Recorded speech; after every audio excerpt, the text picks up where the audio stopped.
দেড় বছরের বৃষ্টি একদিনে জলে নাকানি চোবানি খাচ্ছে মরু শহর দুবাই।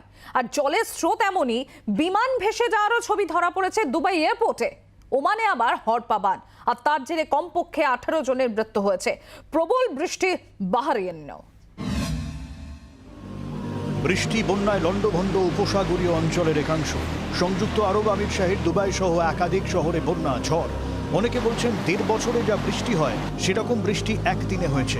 প্রবল বৃষ্টিতে ভেসে গিয়েছে এয়ারপোর্ট, বাড়ি, ঘর, অফিস, শপিং মল জলের তলায়।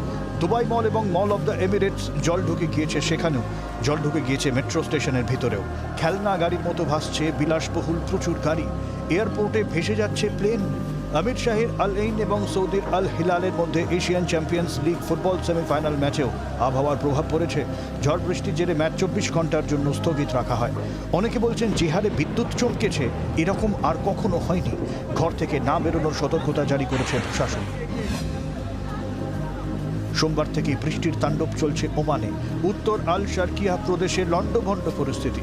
এখনো পর্যন্ত 18 জনের মৃত্যু হয়েছে সে দেশে, এখনো নিখোঁজ অনেকে। ওমানের রাজধানী মাস্কাটে বার্ষিক গড় বৃষ্টি হয় 100 মিলিমিটারের মতো। রবিবার থেকে মঙ্গলবার পর্যন্ত বৃষ্টি হয়েছে 180 মিলিমিটার। বুধবার পর্যন্ত বন্ধ সব স্কুল, কলেজ, অফিস। বানভাসী বাহরাইনের একাংশ। কিন্তু প্রশ্ন হচ্ছে, আচমকা এত বৃষ্টি এইসব মরুরাজ্যে কেন?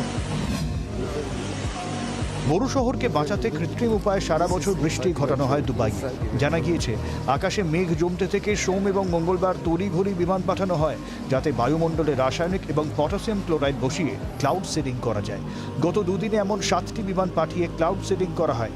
এমনিতেই পড়শি দেশ ওমান, বাহরাইন, এমনকি কাতারেও ভারী বৃষ্টি হয়েছিল এর আগে। ক্লাউড সিডিং এর জেরে বৃষ্টির পরিমাণ লাগাম ছাড়া হয়ে গিয়েছে বলে মত আবহাওয়াবিদদের একাংশের। ব্যুরো রিপোর্ট, জি 24 ঘন্টা। বাংলার আওয়াজ, বাঙালির আবেগ, জি 24 ঘন্টা।